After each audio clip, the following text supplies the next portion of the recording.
I'd like to share with you 5 examples of how to read between the lines of your interviewer's questions in job interviews. The first example, tell me about the time when you were 75% through a project, program, or solution and had to pivot strategy to ensure its successful completion.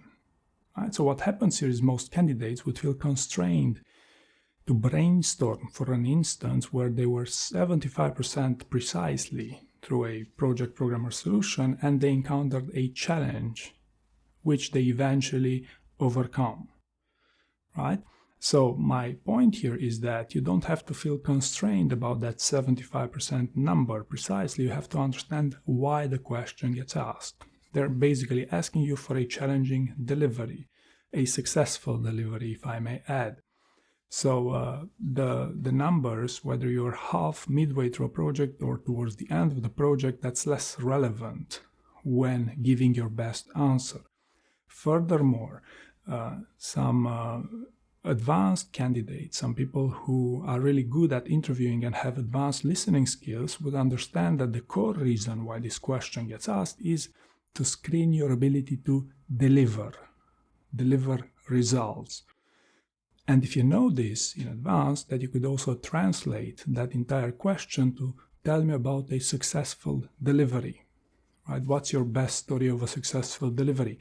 It's impossible not to have a challenge during a successful delivery when you present this in a real life situation, right? So if you know how to read between the lines, in this case, a successful delivery, a successful but challenging delivery if you want, then your answers will significantly improve because you would be able to pitch your best story. The second example I wanted to share with you here would be the interview question of, have you had any shortcomings as of recently? Okay, so this is somewhat of a trick question. Most candidates would correctly spot that they're basically asking you for a failure. Right? Tell me about the failure, if you had any failures as of recently. Now, why this is a trick question is because as of recently. So what happens here is, in some instances, people have had some major shortcomings due to which they got laid off or they decided to leave their jobs. And you don't necessarily want to use these negative events to sell yourself in your job interview, because either they're too recent and too dangerous, either because some candidates cannot get over those events so easily that they could speak on them to their advantage.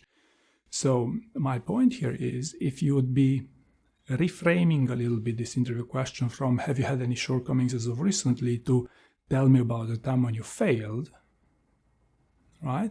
Then this the approach you'll use to answer this interview question will change and will benefit you more, simply because you will eliminate the recency element, which is quite dangerous for a failure story. I don't want to talk about some major recent failures because that's dangerous, as I just mentioned, right? So if you reframe that question to tell me about what's your best failure story from which you had the best learnings, then immediately your approach and the quality of the answers you're going to provide them with will improve, right? First, of the recency aspect, and second, because candidates, high performers, would understand that the core reason why someone would ask you about a failure in a job interview or shortcoming during a job interview is because of its learnings. How have you learned? How did you grow from that experience, right? The third example, a straightforward one. What's your most recent invention? This is a very easy interview question. And again, most candidates would feel tempted to talk about literally what they invented yesterday or 1 week before. And basically, you're leaving money on the table here, because if you think about, reframe a little bit this interview question from what's your most recent invention to what's the best invention story you can share with me that links to your professional expertise, I'm sure you have something to share, and that will score a lot higher during a job interview. Let's be clear, in a behavioral interview, you are getting scored as well on the quality of your stories, on the quality of your answers, and how well do you fit into that specific behavior, right? So a recent invention 2 weeks or 2 days ago is unlikely to be a high quality one when compared to preparing your best innovation story for your job interview.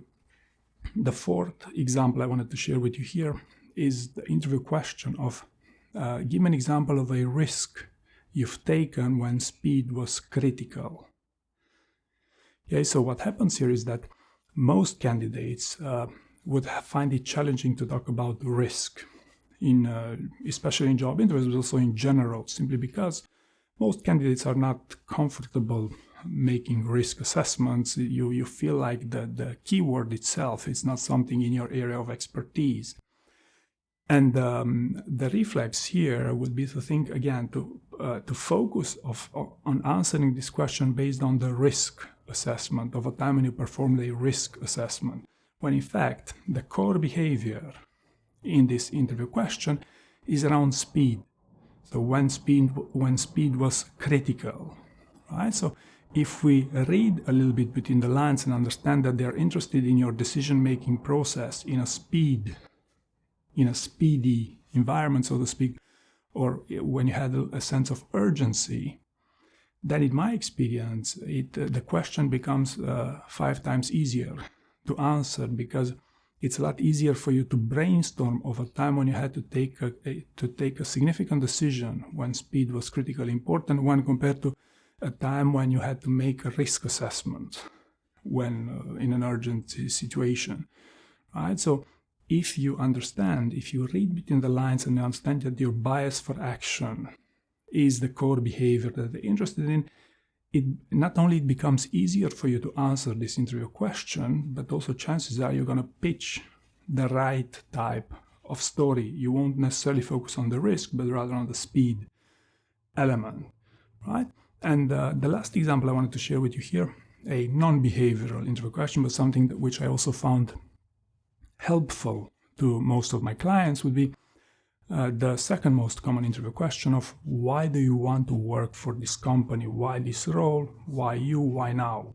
Okay, so why is this opportunity interesting for you?